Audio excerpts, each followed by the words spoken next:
Hello, my name is Lisa and I'm 39 years old. My family's just went through some pretty intense things and I wanted to share it with someone, so here I am. Let me start off by introducing you to my husband, George. George and I met 12 years ago through work. At the time we had been co-workers and we worked on a lot of projects together. We spent a lot of late nights sipping watered-down coffee and talking while trying to complete big projects. One thing led to another and we developed massive feelings for each other.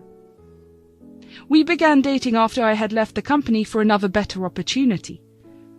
Even though we no longer worked together, we still managed to enjoy each other's company the same way we did before. My not working there only made it easier for us to talk a lot about things that didn't involve work. We dated for around 3 years before deciding to tie the knot. I was ecstatic to marry him because he was the only person who truly ever understood me on such a personal level. About 3 years after being married, we decided to have a child because we were finally financially stable enough to afford to have one.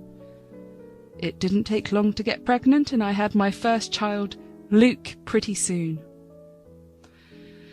Now, let me introduce you to my mother-in-law, Millie. Millie and I didn't generally get along. She had this thing where she felt like I was stupid and constantly tried to prove that. She kept trying to one-up me whenever I said anything. She was also one of those people that didn't believe in modern medicine. I remember there was this one time that I got this wound from an accident on my way to Millie's place that ended up getting infected really bad. And she insisted that adding mud to it would make it better.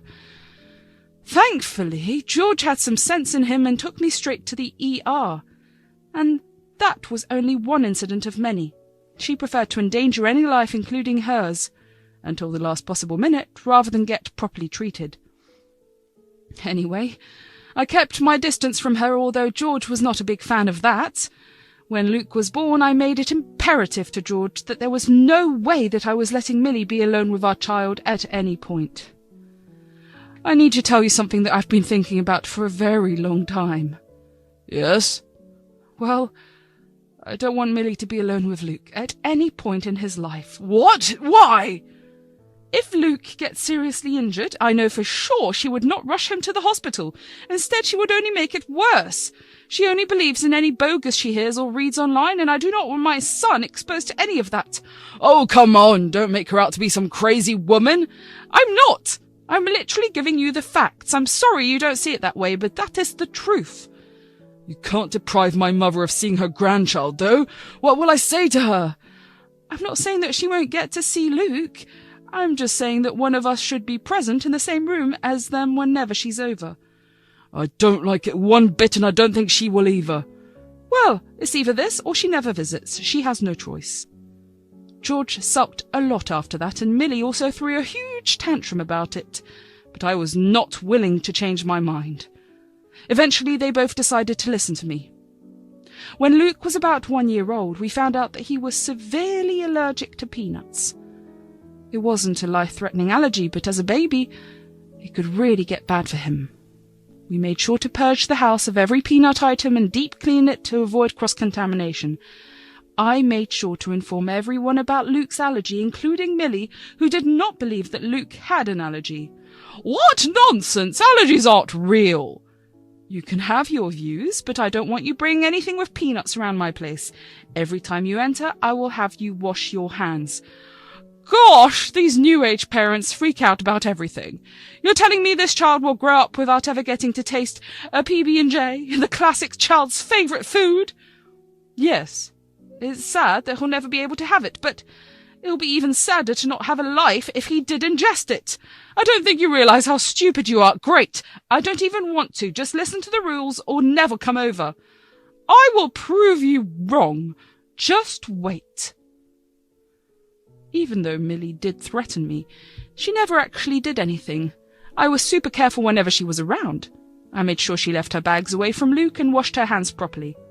But then about a year later, when I had let my guard down, Millie had fed my child some crushed peanuts to prove that I was stupid for believing in allergies. Thankfully, A quick trip to the ER negated any bad effects for Luke, but I was angry. I knew that something had to be done. Millie had endangered the life of our child to harm me. There was no stopping her in any way. I knew what needed to be done, and that was cutting off all contact with her. Of course, if we tried to do it ourselves, she would just harass us. I knew just how to get her to stop talking to us.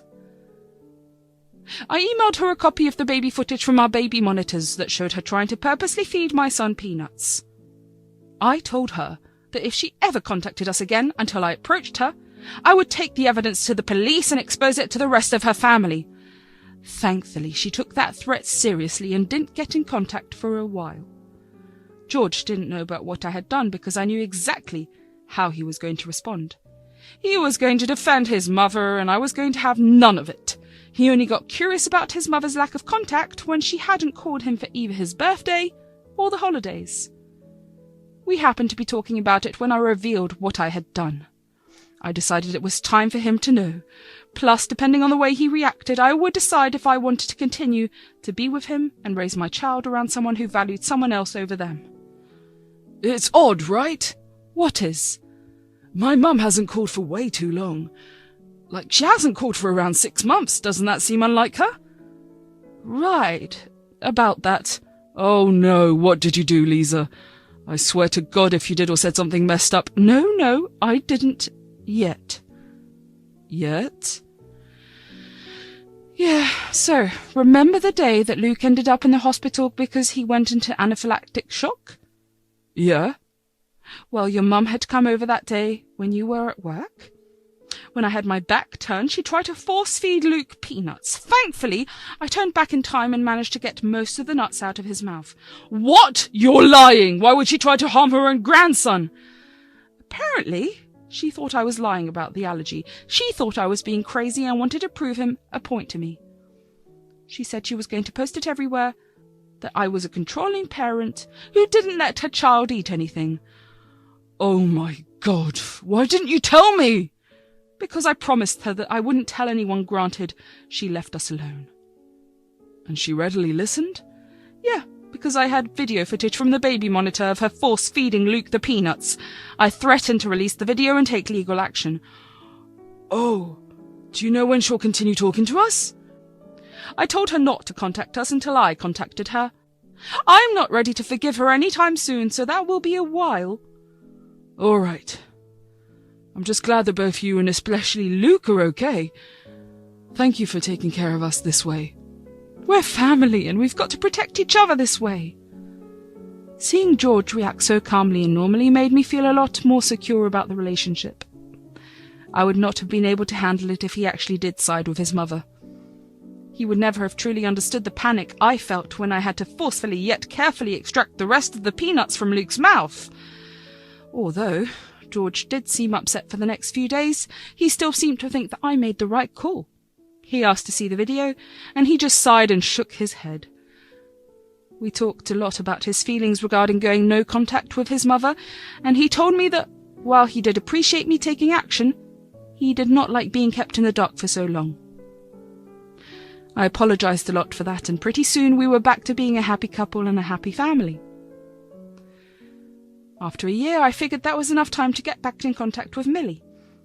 But she told me to never bother with contacting her ever again. She told us that she had moved out of the US and was doing well. After that, George and I tried over and over again to get in touch, but her number did not exist. We freaked out at first, but she did sound like she was doing fine over the phone, so we slowly let go of our worries. We never heard back from her for a long time. Before I knew it, 5 years had passed. Luke had grown into a wonderfully sweet boy who had this laugh that made every gloomy day bright and every bright day even brighter. George and I were both doing amazingly well in our careers. We quit our previous jobs and found better jobs with better pay and benefits. We were able to purchase new cars for ourselves and even managed to enroll Luke in a good private school. It was a random day when I noticed that George was acting very weird. He seemed very spaced out and couldn't pay attention to anything for longer than 5 seconds. I tried to talk to him initially, but he seemed way too out of it to respond, so I figured he needed some space. I didn't ask him anything more afterward, but I did make sure to comfort him in any way I could. The rest of the day went on with George being weird. I tucked Luke into bed and made sure he was fast asleep before approaching George about his behaviour all day. But before I could, I realised that he too had fallen asleep. I tried to talk to him again the next day, but he wouldn't really respond and was evasive. I began to get scared that something really bad happened. George was never one to hide anything from me. That was one of the best parts of our relationship. We were never afraid to voice our thoughts, and neither of us judged the other for what they said. To see him withdraw so much was scary. One night, after enduring around 4 days of this weird and withdrawn behaviour, I decided to properly confront George about his behaviour. "That's enough now." "Huh? What is?"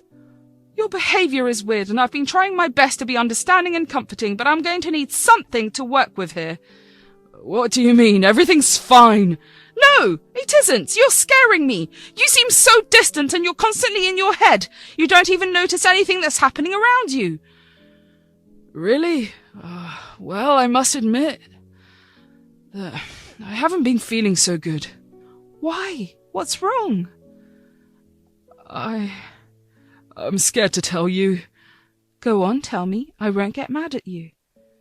"It's not you getting mad that I'm worried about." "What is it then? Whatever it is, I promise you that I'll do my best to handle it right." I was scared that something was horribly wrong. At that moment, only the worst possible scenarios ran through my mind. I hoped desperately that George hadn't landed us into some immense debt or gotten into some trouble with the law. George remained silent for a long while. With every minute that passed, my anxiety got worse and the scenarios in my head got worse. Eventually, George seemed to snap out of whatever trance he was in. He looked at me, and I knew he was contemplating telling me about whatever was on his mind, so I did my best to look inviting and comforting. He sighed, and I knew he was ready to tell me. So? So? My mum called me a week ago." "What? Why didn't you tell me?" "I didn't say anything because I knew that this was how you'd react." "You're right, I'm sorry. Please tell me what she said." "She told me that she recently got diagnosed with cancer and is currently on her deathbed." "Cancer?" "Yeah, apparently she's got throat cancer and she wants me to come visit her to fulfill one last wish of hers." "Where is she?" "In the Maldives." "So she's dying of cancer in the Maldives? She's been receiving treatment there for how long?" 3 years. "Don't you think that's a bit odd?" "I mean, healthcare is expensive here. Maybe she went there because it was cheap." "But she chose to go to a very touristy destination. She could have gone to Japan, Thailand, or even India." "Listen, I don't know about the specifics, but that's what she told me. What should I do?" "I don't think you should go. Something seems off. Just at least let me gather some information about it, and then we'll make a decision. Just give me a few days." George looked disappointed, but he dropped the topic. I knew that he would end up having the same conversation again pretty soon, because he would not be able to get it out of his head. I know I sounded insensitive at that point, but I swear I felt it in my gut that something was horribly wrong. Even though I knew that Millie was kind of a nut when it came to medicine, I knew well enough that if there was a serious condition, she would be rushed to the best hospital, and I was not trying to bash Maldives' healthcare system either. I had many friends who lived there who constantly told me about how good it was. Yet for Millie to travel all the way there and get treated there seemed very odd. Even if she had been there on vacation, why would she not have gone someplace else instead of remaining there? So the next day I decided to call one of my good friends from college who was from the Maldives and had gone back home to ask her if there was any way she could help me out with finding out information about my mother-in-law. She was more than ready to help me. I sent her a couple of pictures and explained the situation to her. She told me she would try her best, but she could make no promises. She asked me to give her a couple of days at least. I readily agreed with everything she said. Yes, I know it was stupid to ask one person to search a barrage of islands for one person, but I had faith in her considering she came from a very, very influential family. In the week that it took for my friend to get back to me, George continued to act distant. In fact, he was even more distant than before.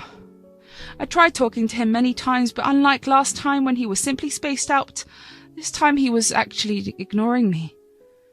I tried to reason with him and remind him of his mother's various antics in the past, including the time she severely harmed our son. But none of that got through to him. Something in my gut told me that he was still consistently talking to her, and she was probably feeding him some lies. Even if I did snoop through his phone and saw call logs indicating their calls, there would have been no proof of Millie purposely talking crap about me. I just needed proof of Millie's health to give to George. True to her word, my friend called me a week later, and what she told me was shocking. She told me that with her dad's help, she was able to get records of all the cancer patients in all the various hospitals in the island, and Millie's name wasn't on any of them. However, after a little more digging, she found out that Millie had been in jail for the past year for drug smuggling and drug abuse. That was the last thing I had expected. I was sure that Millie had only invited George over to get him involved in her business, the same one that landed her in jail. My friend sent me the proof of it all, and I sat with George that night to discuss the truth. He seemed spaced out and didn't seem to care. I figured that I'd just give him some time. When I woke up the next morning, the bed was empty. That was odd, considering it was the weekend. We always stayed in a little longer. On George's bedside table there was a note that said he had gone to the Maldives to meet his mother one last time before she died. I was furious at him. How could he just up and leave behind my back without even telling me? Even after I told him about all his mother's lies, and that, if he did leave, he would be putting us in danger too, he still chose to go. Since he had shown me his true colours, there was no way I was going to let that slide. I knew that since it was the end of the month, he had none of his own money left to spend, so he must have used our joint account to book his ticket. A quick look through his emails confirmed that he only booked a one-way ticket. I did not want him to come back when he so clearly would put his mother over the safety of his family. I withdrew all the money from our joint account, which would take away his only way to get back home. I did realize that a large chunk of money had gotten withdrawn too, probably to fund his mother. That only made me even more furious. I blocked him everywhere because I did not want to have to deal with his constant calls and messages. I packed all of my and Luke's things and took off to my parents' place. If and when George did manage to come back, I did not want him to see us. When we turned up at my parents' place, they were understandably concerned, but I explained what had happened, and they were concerned for George, although they stood with my decision. It took about a week before I got a call from an international number. I immediately knew that it was George, and I contemplated picking up the call because I really did not want to deal with him. However, I gave in and decided to talk to him purely because I was very curious about what had happened. "Lisa, thank God you picked up." "Yes, what do you want?" "Lisa, I made a horrible mistake by coming here." "Yes, I told you not to go. I tried many times to reason with you, but you never listened." "I know. I want to come back, but I don't have any money." "Yes, I know. Please just help me out this once. I promise to never go against you ever again." "Look, I would help you, but you've shown me time and time again that you'll always place your mother over everyone else in your life, even if that means endangering them because of her. I didn't realize just how bad my mother's drug addiction was. She tried to get me to smuggle in drugs for her. Please just help me out this once. Let this be a lesson for you, George. Find your way back home. You did this to yourself. Lisa, please. Goodbye and good luck." It felt heartbreaking to do that to him, but he should have known better. Millie was never one to rationalize anything. I was sure that somebody had recommended drugs to her as a solution to some pain in some manner. She ended up smuggling things to a whole other country, where she got caught and now had to spend the rest of her life in prison. It will be a while before she can get extricated from there. I was sure that George felt bad for Millie, but I also knew that he hated the entire world of substance abuse, especially considering the past he had with his dad, who was a serial drug abuser, who he and Millie had to run away from. I knew that there was no way I was going to help him, but I also knew that if my marriage ended, I would try my best to help him figure things out after. I still loved him, and I only wanted what was best for him. He did come back after another week, and he contacted me immediately after he landed. He seemed a little distant, but that was a given. I left Luke with my parents and went to pick him up. The drive back to our place was silent, and when we got home we silently walked in with his luggage. We sat down and talked for a long while. He told me that he had understood what he did was wrong, and that he should have listened to me. He told me that Millie had gotten involved with a gang, and they ratted her out when they found out she had been stealing from them. He told me that while he had been upset with my lack of help, he understood where I was coming from. He would have done the same if the roles were reversed. Protecting his family would have been his first priority. We still have a long way to go. We've planned to get couples therapy, and he will get individual therapy too, to deal with the trauma of everything he went through. It does make me sad to think that things had to go this far for him to come to his senses. But hey, it's better late than never.